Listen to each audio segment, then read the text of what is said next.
Liturgia da Solenidade dos Apóstolos São Pedro e São Paulo.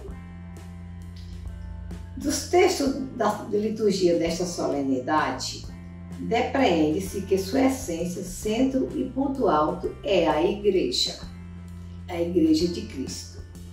Estes pretendem proporcionar estímulos decisivos para a compreensão da Igreja, de como ela veio à existência após o evento da Páscoa, preservando e transmitindo de maneira viva a fé tradicional à luz da tradição apostólica. Por conseguinte, as individualidades, quer da pessoa de Paulo, quer da pessoa de Pedro, não são proeminentes nesta reflexão, mas sim a solidariedade deles no zelo apostólico e testemunho missionário. A teologia subjacente aos textos, priorizando a confissão de fé de Pedro e o testemunho missionário de Paulo, fundador de comunidades, tomam-os como evocação interpretativa de experiências históricas concretas ou práticas ministeriais das primeiras comunidades.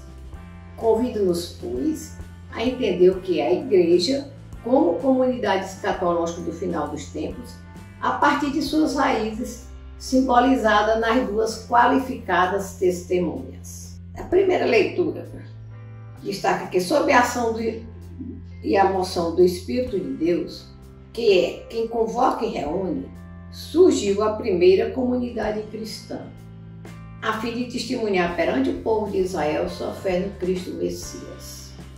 A comunidade Mãe de Jerusalém, nascida da mensagem evangélica, é convocada pela palavra daqueles que foram os primeiros a conhecer o Senhor e por eles enviados. Confere Atos 2, 37, 42. No primeiro texto, 12, de 1 a 11, a autodenominação eclésia, nos versículos 1 e 5, sempre no singular, deixa entrever que a comunidade tinha consciência de ter sido convocada e congregada mediante o Espírito, acontecimento do Pentecostes, assumindo também o mesmo destino de seu Senhor, inclusive a permanência no tempo pascal. Era nos dias dos pães ázimos, versículo 3b e 4.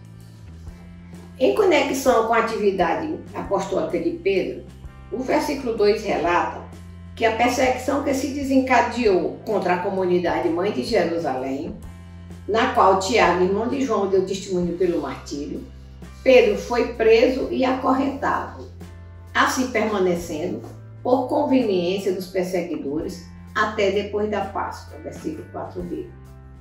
O texto põe em relevo a resistência e a solidariedade de toda a igreja orante, invocando a Deus em favor dos perseguidos.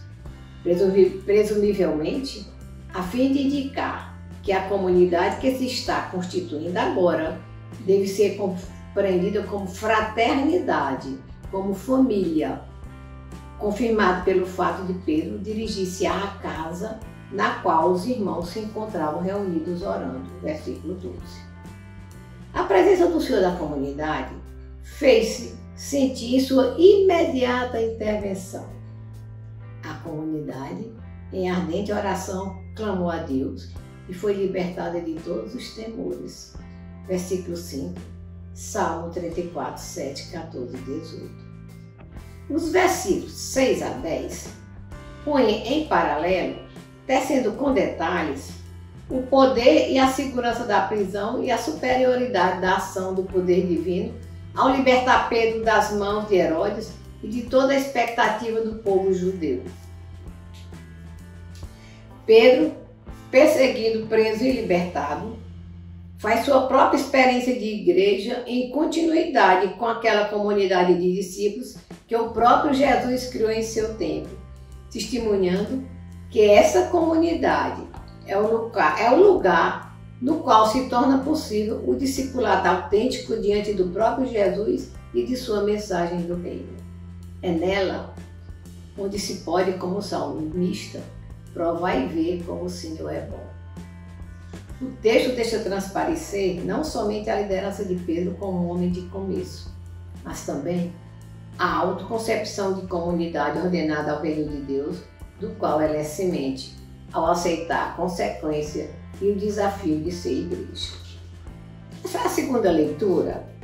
Testemunha a realidade da igreja tão presente na mente, no coração e na atividade de Paulo, a ponto de ele identificar-se com ela, oferecendo sem libação. Conferiu o versículo 6. Também Filipenses 2,17.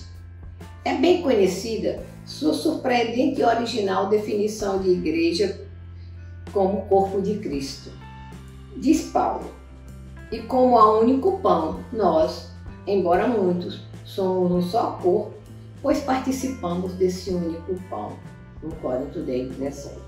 No mesmo sentido, diz aos Gálatas: todos vós são um só corpo em Jesus Cristo. 3:28. A raiz desta sua doutrina sobre a igreja foi propiciada pela intervenção direta de Cristo, que ao revelar-se a ele no caminho de Damasco, identificou-se com a igreja e fez-lhe compreender que perseguir a igreja que vive dentro das pessoas era perseguir a ele, o Senhor. Atos 9:4. É deste seu testemunho, portanto, que procede a grandeza e a nobreza da igreja, isto é, de todos nós que fazemos parte dela, por sermos parte de Cristo, uma espécie de extensão de sua presença corporal. O texto aqui proclamado costuma ser citado como o último desejo de Paulo. A linguagem é típica de suas despedidas: libação, como também Filipenses 2,7, combater o bom combate, que aparece também no Timóteo 6,12, terminou a carreira, também presente em 1 Coríntios 9:24-27, e aí mais também da coroa imperecível, também em 1 Coríntios 9 e na carta no capítulo 2:5.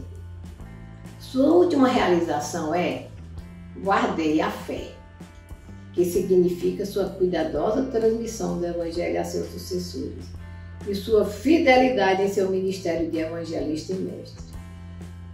Guardando e proclamando a fé no ressuscitado, eis o combate do qual Paulo sai vitorioso ao encerrar sua carreira e aguardar, na esperança que vem da fé, o julgamento de Deus, o justo juiz. Além disso, a carta enfatiza que a morte suportada com Jesus resultará em vida com ele. Combateu o bom combate, assistido e revestido das forças do Senhor, que jamais abandona sua igreja, advertindo-a sobre o leão rugidor que ronda a igreja, não uma fera de verdade, mas o perigo atual do mal. É então provável que os versículos 17 e 18 falem do elevado senso que Paulo tinha de proteção divina para a sua missão contínua. Transmitindo seu testemunho ao despedir-se de Timóteo, Paulo conclama a toda a igreja a comunicar a experiência da força da palavra do Senhor, que abre fronteiras missionárias, procurando, com a audácia profética, a felicidade dos homens. No Evangelho, o relato da confissão de fé de Pedro, que acontece na região de Cesareia de Filipe e marca a etapa inicial da jornada que resultará na paixão e morte de Jesus em Jerusalém, começa como um diálogo entre Jesus e seus discípulos a respeito das especulações sobre sua identidade. Os discípulos relacionam algumas opiniões populares e, na sequência, Jesus quer saber da opinião deles. À pergunta a respeito da opinião dos discípulos, Pedro aparece como porta-voz para o grupo e responde no sentido de uma confissão plenamente válida: Tu és o Cristo, o Filho do Deus vivo. Jesus declarando Pedro bem-aventurado porque não foi a carne nem o sangue que o agraciaram com tal revelação, sublinha que o doador é exclusivamente Deus, o Pai de Jesus que está nos céus, deixando claro que por si mesmo o ser humano não é capaz de compreender a revelação. Duas características assinalam essa bem-aventurança. De um lado, contém um vocativo pessoal, até mesmo nominal, de Simão, filho de Jonas. De outro, fundamenta-se em um dom concedido por Deus, a saber, a dádiva da revelação.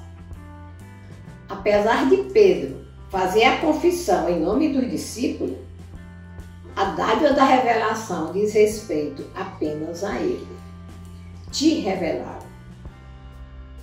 Em comparação com Marcos 8:29, a confissão é ampliada com o atributo Filho de Deus vivo, que acrescenta mais uma especificação da identidade de Jesus. Portanto, a frase Filho de Deus vivo, versículo 16b, corrige e transcende quaisquer implicações presentes no título Cristo. O versículo 18 atenta para uma nova declaração de Jesus, na qual não mais chama o discípulo de Simão, mas de Pedro, interpretando que a essa mudança de nome liga-se uma mudança de significado. Petros significa pedra e pedra, porém, significa rocha. O discípulo torna-se rocha da igreja. A palavra a respeito da pedra, nos versículos 17 a 19, dá solidez à tradição, simbolizando sua estrutura duradoura. Cristo fala de sua igreja. Nos evangelhos sinóticos, Pedro é o primeiro chamado e, portanto, o início do discipulado, o começo da igreja. Como homem do começo, está apto para ser a garantia do evangelho. Ele recebeu a revelação. É a comunidade escatológica do final dos tempos. Nela, reúne-se-ão todos os que têm a mesma fé que Simão Pedro confessou. A promessa de que as portas do Hades não poderão prevalecer contra a igreja tem também a ver com a base da rocha. A igreja, construída sobre a rocha, pode, como igreja do fim dos tempos, resistir aos poderes da morte. Essa promessa é combativa. Ademais, Simão Pedro recebe a chave do reino dos céus. Versículo 19. A imagem da chave é antiga.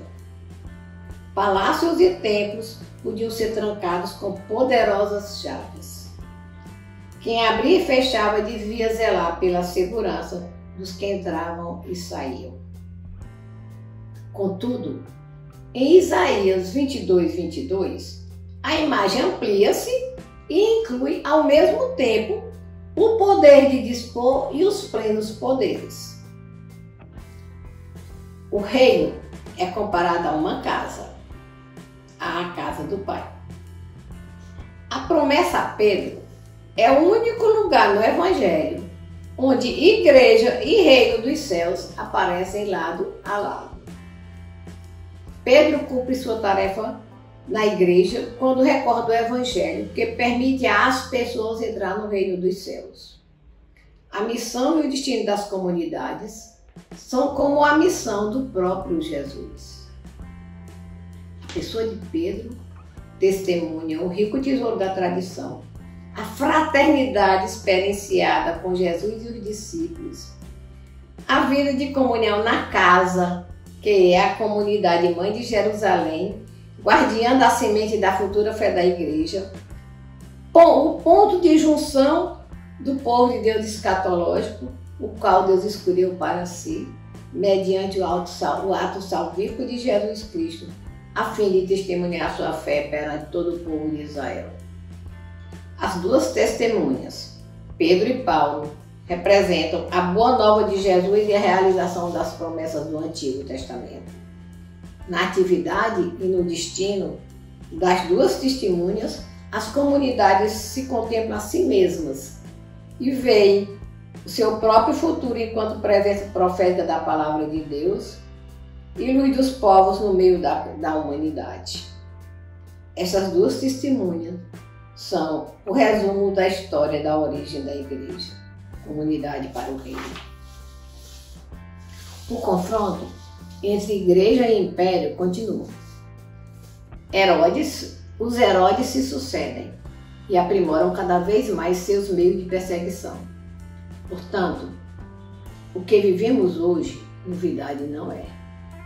Fomos gestados nas dores da cruz no confronto entre a vida e a morte. É disto que os textos desta liturgia falam. Os discípulos, confessando sua fé em Jesus ressuscitado, o Filho do Deus vivo, contribuíram para o nascimento de uma nova realidade na qual todos vivem como irmãos, a igreja. É urgente despertar em nossa consciência a identidade de igreja e, consequentemente, nos inquirir sobre quem é Jesus para nós hoje. Não podemos nos fechar no mundo de temores e desesperos, porque a igreja é lugar para alimentar a esperança de que é possível acreditar no lado bom dos homens e de confiar firmemente na providência de Deus que continua a proteger a sua comunidade. São Pedro e São Paulo, rogai por todos nós.